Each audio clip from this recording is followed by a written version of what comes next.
Puntal hablamos de educación y de la brecha que hay en escuelas públicas y privadas. La brecha socioeconómica, entre otras cosas que analiza Argentinos por la Educación, con el informe Matrícula y Segregación Escolar en América Latina, una mirada a la última década, con autoría de Manuel Vázquez, María Sol Arzú, Leire Sáenz Guillén, a partir de datos de las pruebas PISA 2012 y 2022. Este informe que analiza la distribución de estudiantes según su origen socioeconómico, ¿no? En escuelas de 7 países de América Latina: Argentina, Brasil, Chile, Colombia, México, Perú y Uruguay. Estamos en diálogo ahora con Sol Arzú, María Sol, que forma parte de Argentinos por la Educación y nos puede ampliar sobre este informe. Hola Sol, ¿cómo estás? Buen día, ¿cómo están? Muchas gracias por la invitación. Bueno, gracias a vos por el contacto. A ver, ¿cómo podemos desglosar este informe y cuál es el dato fundamental? Esta ampliación de la brecha socioeconómica y ¿para qué países, fundamentalmente Argentina? Bueno, este informe que lo realizamos desde Argentinos por la Educación, junto a Manuel Vázquez, que es un investigador especializado en estos temas de la Universidad de La Plata, justamente lo que hace es analizar la segregación escolar en Argentina y en el resto de estos países de América Latina. Y la segregación escolar es básicamente cómo se distribuyen los estudiantes según su nivel socioeconómico en las distintas escuelas. Es decir, cuánto se mezclan o no los chicos de distintos niveles socioeconómicos en las escuelas, un poco también partiendo desde la base de que América Latina es una de las regiones más desiguales del mundo. Argentina también tiene niveles medios de desigualdad, entonces la idea era ver si esta desigualdad de ingresos en la sociedad se transmite también en una desigualdad en las escuelas y por lo tanto en desigualdad en los aprendizajes. Ujú. ¿Y qué Acá un resultados poco, encontraron?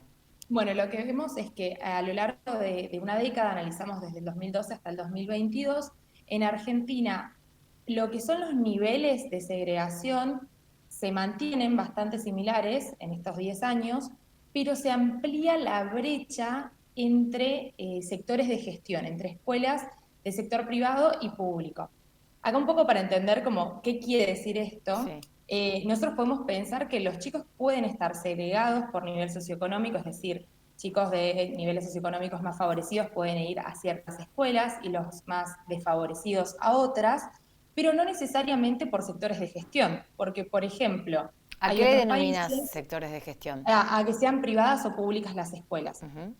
Hay otros países, por ejemplo, en los que las escuelas privadas, puramente privadas, están destinadas a una proporción muy pequeña de la población. Entonces, también hay chicos de nivel socioeconómico alto que van a escuelas públicas, por ejemplo. Acá en Argentina lo que sucede también es que tenemos la figura que no existe en algunos países directamente de lo que denominamos las escuelas privadas con subvención, que son las típicas escuelas o públicas de gestión privada o escuelas Mixtas, que se les dice parroquiales. por acá, ¿no?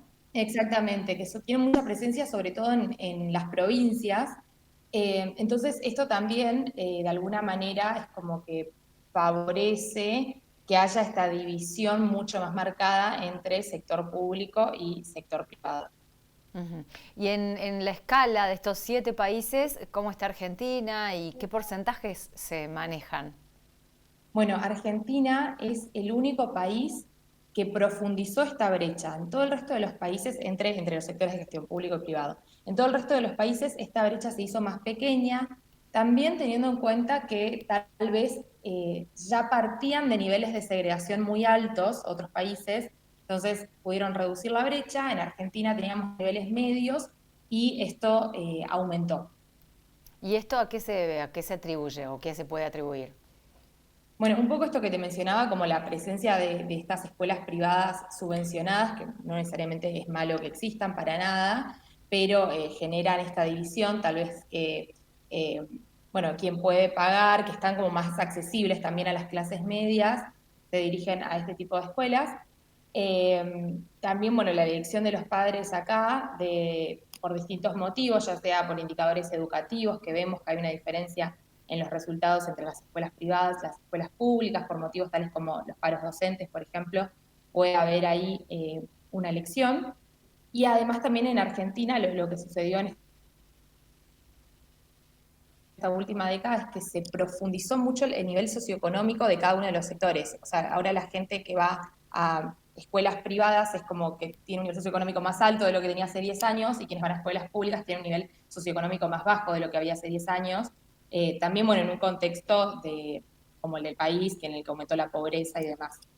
Esa es la profundización de la brecha, o sea, se marca más la diferencia. Exactamente, exactamente. Ujú. Y en el resto de los países, por ejemplo, había leído algo de que Brasil, por ejemplo, había incrementado, nada, la asistencia, sobre todo de la cantidad de la porción de alumnos que asisten, que están escolarizados de un 64 a un 80%. Uruguay también incrementó. Argentina. Bueno, sí, esto que mencionás es un punto fundamental porque es un poco lo que nosotros siempre hablamos de cobertura, porque acá hay como varios puntos. Por un Sí. lado es cuántos chicos están yendo efectivamente a la escuela, por otro lado es de qué manera se distribuyen, esto que hablábamos de la desigualdad, si de repente yo soy de un nivel socioeconómico bajo y voy a la escuela y me puedo cruzar o no con alguien de un nivel socioeconómico más alto, y por el otro lo que tiene que ver con la calidad de los aprendizajes. En lo que es cobertura, Argentina está muy bien en el nivel primario, prácticamente el 100% de los chicos está inscrito por lo menos en la escuela. Después hay una cuestión también De de hacer el asistencia, seguimiento claro. efectivo, de asistencia, que por la disponibilidad de datos en nuestro país se dificulta mucho.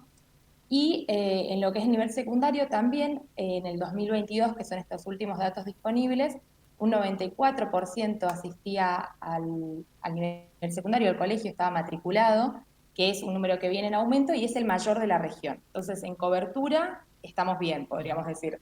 Después tenemos el otro punto, que es lo de desigualdad que hablábamos recién, que se profundiza esta brecha entre privado y público. Y por el otro, lo que tiene que ver con la calidad educativa, los resultados, que bueno, es algo que venimos viendo tanto en las pruebas nacionales como internacionales. Eh, Resultados preocupantes verdaderamente, tanto en el nivel primario como secundario. Por ejemplo, te digo algunos datos, en el nivel Sí. primario hoy en día tenemos que solamente 45 de cada 100 chicos llegan a sexto grado en tiempo y forma. Esto quiere decir sin repetir ni abandonar y con los conocimientos al menos satisfactorios en lengua y matemática, que son dos áreas troncales. Y después este 45 de cada 100 en la primaria, que ya es un número preocupante porque es menos de la mitad, pasa a ser un 13 de cada 100 que llegan al final de la secundaria en estas condiciones que serían las óptimas. Entonces, uno de cada 10 chicos prácticamente que llegan en estas condiciones óptimas. Y acá se genera una brecha inmensa, ni hablar con lo que tiene que ver con el mercado laboral, con salir al mercado de trabajo, con salir a intentar hacer una carrera universitaria, terciaria. La verdad es una dificultad hoy en día. También lo vemos en los datos de una gran proporción de chicos que quieren estudiar y prácticamente la mitad o menos terminan efectivamente haciéndolo porque, bueno, sí, los conocimientos necesarios no se pudieron adquirir a lo largo de la trayectoria escolar. ¿Y eso es, a qué se debe? Por ejemplo, si pudieron sondear eso, la gente que puede pagar la educación privada tiene más clases y termina término, y la que no tiene otro tipo de condiciones que hace que tengan, por ejemplo, más paro, más medidas de fuerza porque los sueldos no alcanzan, y entonces, o los contenidos o la currícula difiere. ¿A qué se debe eso? Sí, bueno, acá hay una realidad que es que los resultados educativos no son los esperados, y esto es independientemente de sector de gestión de la escuela, si es privado o público. Incluso, esto es muy como hablando en un promedio general, nos va mal, podríamos decir. Después, claramente, hay diferencias por sector de gestión, esto que te decía, los indicadores generalmente en el sector público son más bajos, los resultados en las pruebas. Pero hay una cuestión también de base con todo lo que tiene que ver con la educación, que es el financiamiento que es necesario, bueno, tanto para pagar salarios, desde docentes, directivos, cualquier tipo de personal de las escuelas, pero también todo lo que tiene que ver con políticas educativas, infraestructura.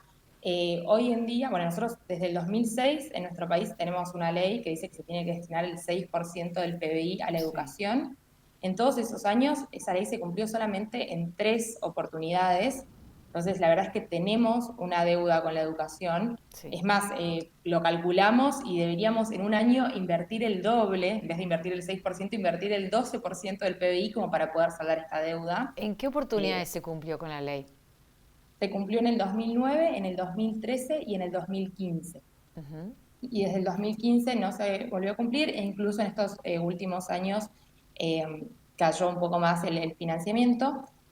Y bueno, tenemos esta deuda educativa y además un poco el panorama hoy es que de cada 10 pesos que se invierten en educación, 9 pesos van a parar a salario docente, que de todos modos sigue siendo un salario bajo y que es muchas veces, bueno, causa de reclamos salariales por un salario justo.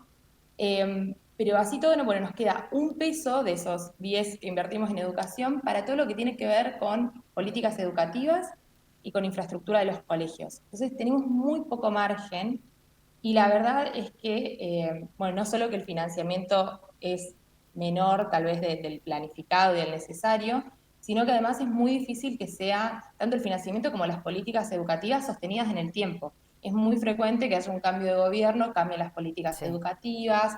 Entonces, la verdad es que es necesario que esto sea sostenido como para poder ver cambios en el largo plazo. Sí, son todos discursos políticos. Después en la práctica pasa esto que mencionás, Sol, y que lamentablemente se ve en los números, en el rendimiento, y que es una constante, ¿no? Lamentablemente. Gracias, como siempre, por la participación de Argentinos por la Educación en el programa. Gracias a ustedes por este espacio a la educación, como siempre. Sol Alzú, analista de Argentinos por la Educación. Pausa en Punta la M y ya continuamos.